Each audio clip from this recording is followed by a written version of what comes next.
29वां सांस्कृतिक महासम्मेलन जिस धरती पे हुआ था और जहां पर एक कार्यकर्ता के तौर पर पूरा यूथ को लेकर जिन्होंने ग्राउंड पे काफी अच्छा परफॉर्मेंस किया था, वो अपने अगले एमएलए साहब को मैं आमंत्रित करता हूं।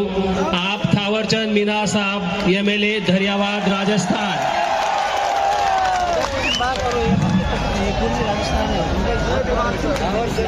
इसके बाद अगले एमएलए साहब जो एमपी से आते हैं, मोन्टू भाई सोलंकी जी जहाँ पर ही हैं वो तैयार है। अभी तक तो साथी बहुत अच्छा रहा है। किसी भी हमारे जनप्रतिनिधियों ने धर्म या पॉलिटिकल के विषय में नहीं बोला है, सिर्फ समाज की बात की है। हम उम्मीद रखते हैं कि आगे के वक्ता भी इस बात का समझ रखेंगे। धन्यवाद। धन्यवाद। देश के कोने कोने से और विश्व के अलग अलग इलाकों से भारत देश के मूल मालिक, मूल बीज को मेरी ओर से धारिया बुराड़ की धरती से, धरियावाद विधानसभा की ओर से आप सभी को जोहार जोहार करता हूं। साथ ही मेरे पुरखों को नमन करता हूं। आज से पहले में 3 साल पहले जो झाबुआ के अंदर कार्यक्रम हुआ था, उस कार्यक्रम के अंदर मैं गया था तो कभी सोचा नहीं था इतना बड़ा मंच मिलेगा। आज इतने बड़े मंच पे बोल रहा हूं तो ये जो भी संभव हुआ धरियावाद विधानसभा की जनता, वहां के कार्यकर्ताओं के त्याग, समर्पण, मेहनत से संभव हुआ। मैं उन सबको दिल से धन्यवाद करता हूं। साथ ही पिछला कार्यक्रम धरियावाद के अंदर हुआ था, उस कार्यक्रम को सफल बनाने के लिए वहां के एक एक कार्यकर्ता की मेहनत थी। उन सबको धन्यवाद करता हूं। आज इस मौके पर हम खड़े हैं। मैं हर बार कार्यक्रम में जाता हूं, बहुत बड़े बड़े, मेरे से भी बहुत बड़े बड़े बुद्धिजीवी और वक्ता आते हैं।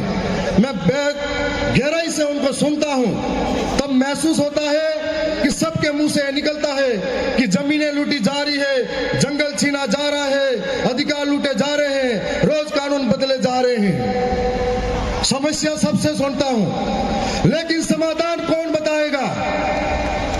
समस्या सबसे सुनता जा रहा हूं। आज देश के कोने कोने पर आदिवासियों की स्थिति क्या है? चाहे वो मणिपुर का आदिवासी हो, चाहे वो झारखंड छत्तीसगढ़ का आदिवासी हो, चाहे मध्य प्रदेश का आदिवासी हो, चाहे राजस्थान का आदिवासी हो, आए दिन आदिवासी को जमीनों के नाम पर विस्थापित किया जाता है। आए दिन आदिवासी को विकास के नाम पर विस्थापित किया जाता है। आए दिन आदिवासी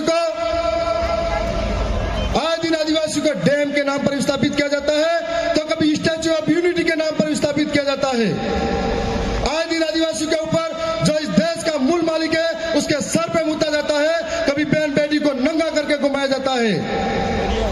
लेकिन इस समस्या का समाधान क्या है? क्योंकि हम लोग इस देश के अंदर 11 करोड़ 11% है, लेकिन कहीं संगठनों में बटे हुए हैं, कहीं झंडे लेके घूम रहे हैं और छोटे छोटे बातों में बटे हुए हैं। हम लोग पूरे 5 साल तक धरने प्रदर्शन करते हैं, सड़कों पर रहते हैं, संघर्ष करते हैं, लेकिन जब बारी आती है एक होकर ताकत दिखाने की, तब हमारा पाला चेंज कर देते हैं। यही हाल मध्य प्रदेश के अंदर हुआ था, यही हाल गुजरात के अंदर हुआ था। इसलिए हम लोग दर दर की ठोकरें खाने पर मजबूर हैं। मैं राजस्थान से आता हूं। राजस्थान के अंदर हम लोग आदिवासी जन प्रतिनिधि सिलेक्शन प्रणाली के तहत चुनाव जीते हैं। अभी हमारे बीच में एक चौधरी साहब बता रहे थे 50-50 करोड़ खर्च होता है। मैं साधारण परिवार का, किसान का बेटा, जहां मेरा पिता ये कहता था कि बेटा चुनाव मतलब कपड़े पहनने के पैसे नहीं है। और इस विचारधारा की वजह से मैं विधायक बना हूं, एक एक जनता की वजह से बना हूं कि हमारे वहां पर चुनाव जीतने के बाद में विधानसभा के अंदर यदि हम नहीं बोलते हैं तो हमारे टिकट जनता काट देती है, और कमल कांग्रेस अगर बोलती है तो उनका टिकट हाईकमान काट देता है। इसलिए हमको बोलना पड़ता है। आप सबके बीच में आए हैं, ये बताने के लिए आए हैं कि हमारे साथ इस तरह का व्यवहार होता है।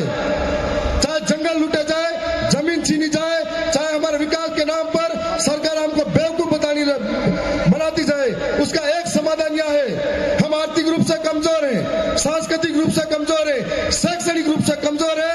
5 साल सड़कों पे आंदोलन करेंगे, धरना प्रदर्शन करेंगे। इसके लिए हमारी स्वतंत्र आवाज को विधानसभा और संसद सभा के अंदर भेजना होगा। जो हमारे कानून लूटे जा रहे हैं उनके लिए टेबल ठपकार के खटकार के बोल सके। चाहे सरकारें कोई भी हो, हमारा आदिवासी के ऊपर जो जुल्म होता है, हम लोग इतनी संख्या में हर रोज इकट्ठे होते हैं, लेकिन दिल्ली के अंदर, जयपुर के अंदर, महाराष्ट्र के मुंबई के अंदर, गुजरात के गांधीनगर के अंदर, भोपाल के अंदर बेरी गूंगी सरकारें हमको कभी नहीं सुनती है और वो खबरें स्थानीय मीडिया के अंदर दफन हो जाती है। इसके लिए हम लोगों को उस विधानमंडल के अंदर पांव रखना पड़ेगा। आज हमारा मकसद तभी पूरा होगा जब हम लोग कह रहे हैं कि ये सब करना चाहिए, ये समस्या है, वो समस्या है। रोज कानून बदले जा रहे हैं, उन कानून को बदलते कानून के लिए कौन आकर लड़ेगा? जब हम उस कानून को लड़ने के लिए वहां पर मौजूद होंगे तब लड़ पाएंगे। आप सबके बीच में आए हैं, आने वाले समय में राजस्थान का मॉडल अपनाइए। आपको एक मौका देके जा रहे हैं कि एक गरीब कि राजस्थान का मॉडल के अंदर राजा का बेटा राजा नहीं बन सकता। आप में से जो काबिलियत रखता है आदिवासी गरीब शोषित पीड़ित वंचित के लिए लड़ने के लिए, वो राजा बन सकता है। ये आपके अंदर बताने जा रहे हैं। राजस्थान के अंदर एक व्यवस्था के तहत पहली बार पार्टी लेके आ गई। उस पार्टी के अंदर 84 के राजकुमार जी रोज साहब, जो दूसरी बार 70,000 वोटों से जीते, उनके पिता बचपन में ही चले गए थे, साधारण परिवार से हैं। दूसरे आसपुर के अंदर 30,000 वोटों से जीते, उनके पिता गरीब परिवार से हैं। मेरे पिता साधारण परिवार के खेती करने वाले हैं। और हमारे मध्य प्रदेश के अंदर जो चुनाव जीते कमलेश्वर भाई, जब चुनाव जीते, जीत कर जब घर आए, उनकी मां मजदूरी करके आ रही थी। ये तुम आप सभी के लिए एक प्रेरणा नहीं तो क्या है? और ये प्रेरणा दरियावत की जनता, आसपुर की जनता और बिल प्रदेश की जनता के साथ है। हम लोगों को आने वाले समय में मिलकर राजस्थान, मध्य प्रदेश, गुजरात, छत्तीसगढ़, झारखंड, मुझे जब जब दर्द होता है, चाहे आदिवासी झारखंड का हो, छत्तीसगढ़ का हो, चाहे आदिवासी मध्य प्रदेश, राजस्थान, गुजरात का हो, यदि कहीं के भी आदिवासी के साथ कोई घटना होती है, हमको ऐसा लगता है कि हमारे किसी शरीर के किसी हिस्से पर चोट पहुंचाई गई है और इस दर्द को अंदर से झेलते हैं हम लोग। इसलिए सबसे पहले खड़े होते हैं। यदि देश के अंदर बड़े बड़े कार्यक्रम हर रोज होते हैं, सारे संगठन, सारे लोग जब भी आदिवासियों के साथ गलत होता है एक साथ सड़कों पे आ जाए, एक साथ बोलने लग जाए, तो कभी आंदोलन करने की जरूरत नहीं पड़ेगी। मैं आप सबके बीच में जो समय दिया है उसके लिए भी धन्यवाद। और मैं इतना ही कहूंगा कि आवाज अपनी दूर तलक छोड़ जाऊंगा, आवाज अपनी दूर तलक छोड़ जाऊंगा। खामोशी की बेमौत गवारा नहीं मुझे, शीशा हूं मैं, टूट भी गया तो अपनी खनक छोड़ जाऊंगा।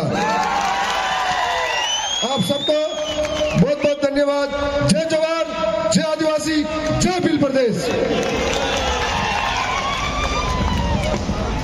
धन्यवाद थावरचंद मीना साहब। इसके